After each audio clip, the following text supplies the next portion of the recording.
శ్రీకాళహస్తి దేవస్థానం పరిపాలనా భవనం నందు ఆలయ అధికారులతో సమావేశం నిర్వహించారు. ఆలయ ట్రస్ట్ బోర్డు చైర్మన్ కొట్టే సాయి ప్రసాద్ మరియు ఆలయ కార్యనిర్వహణాధికారి టి బాపిరెడ్డి ఆధ్వర్యంలో 2026 మహాశివరాత్రి బ్రహ్మోత్సవాల సందర్భంగా చేపట్టవలసిన వివిధ అంశాలపై ఆయా విభాగాధిపతులతో సమీక్ష జరిపారు. మహాశివరాత్రి బ్రహ్మోత్సవాల సందర్భంగా విచ్చేసే అసంఖ్యాక జనాభారికి దర్శనములలో, అన్నదానం ఏర్పాట్లలో, త్రాగునీరు, మరుగుదొడ్లు, టాయిలెట్స్, పారిశుద్ధ్యం మొదలగు ఏర్పాట్లు చేయటంలో ఎలాంటి ఇబ్బందులు లేకుండా ఏర్పాటు చేయాలని, అన్ని శాఖల సిబ్బంది సమన్వయంతో పనిచేసి శివరాత్రి బ్రహ్మోత్సవాలను దిగ్విజయం చేయాలని తెలియజేస్తూ శివరాత్రి ఏర్పాట్లను త్వరితగతిన పూర్తి చేయాలని తెలియజేశారు.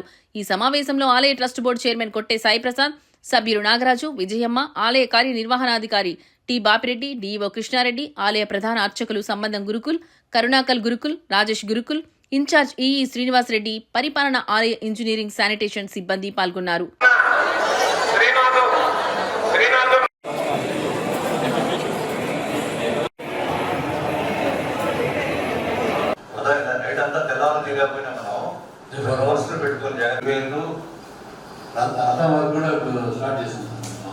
టూరిస్ట్ బస్ స్టాండ్ లో వేయడం జరిగింది, స్టార్ట్ చేశారు. మనుషులు ఇప్పటి నుంచే ఆల్రెడీ వర్క్ స్టార్టెడ్స్ అన్ని చోట్ల. ఒక 100 రెట్లు తీసుకోవాలంటే ఎంత అవుతుంది?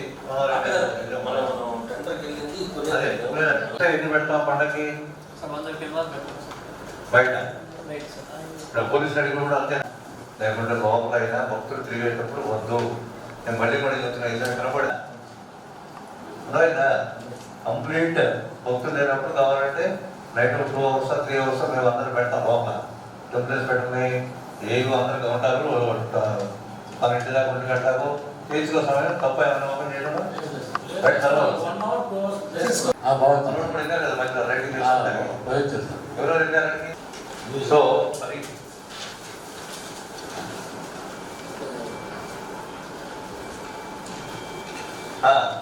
తర్వాత ఈ 15 నుండి ప్రత్యేక పూల అలంకరణని బయట కూడా పెట్టాం. అదే ఇప్పుడు బయట పైన దిగుతారు కదా, అక్కడ కూడా 100 వరకు కోసం పెట్టుకుంటే ఎక్కువ రావాలని కోరుకుంటాం. లింగోద్భవానికి కూడా. తర్వాత స్టేషనరీకి సంబంధించి పవర్ పోస్టర్ ఐడెంటిఫై చేసి పాస్వర్డ్ ఇచ్చాం. అది మనకి 15 లోపల అప్లికేషన్ పెట్టమని ఇచ్చాం. ప్రెస్లో ఈ కల్చరల్ ప్రోగ్రామ్ ఏదైనా చేస్తామంటే 15 లోపల మనకు అప్లై చేసుకోండి అని చెప్పి ఇచ్చాము మనం ఆల్రెడీ.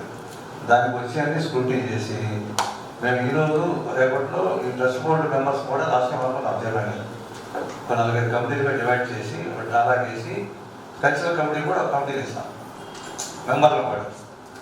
వాళ్ళు మీరు కూర్చొని ఆ ప్రోగ్రామ్స్ అంతా ఫైనలైజ్ చేసి అది జరిగేటప్పుడు కూడా కమిటీ మెంబర్స్ కూడా అక్కడ ఉంటారు. ఇది కల్చరల్ డయాస్ దగ్గర నుండి ఎవరు ఇంపార్టెంట్ జరిగినప్పుడు వాళ్ళు కొద్దిగా పూజల అనంతరం వచ్చు వేస్ట్ను ఎట్లా సంవత్సరము బాగా జరిగింది. ఆ విషయాలు చెప్తారు. ఎందుకంటే మహాశివరాత్రి రోజు మేము వచ్చి 1వ గంట వచ్చినప్పుడు తిరిగి అదే గంట పంపించినారు. అది మాకు ఎంతో సంతోషం. ముఖ్యంగా వారికి అభిషేకాలు ఎంతో ముఖ్యము, భక్తులు దర్శనం కూడా అంతే ముఖ్యం. అభిషేకాలకు ఎటువంటి ఇబ్బంది లేకుండా ఒక లైన్ ఏర్పాటు చేయాలి. పాతకాలంలో దర్శనాలు చేయించి అభిషేకం పోతారు, ఏమైతే అంటే పోతుంది, అదే అమ్మవారికి అట్లా వెళ్ళిపోతూ ఉంటారు. అది బాగుంది. మనం ఒక శివరాత్రి రోజు ఒకటే ఇబ్బంది, మిగతా రోజుల్లో ఎటువంటి ఇబ్బంది లేదు. తర్వాత శివరాత్రి రోజు సెక్యూరిటీ మామూలుగా వచ్చేదానికి పోవడానికి యాగశాల పూజకి ఇబ్బంది లేకుండా ఉండాలి.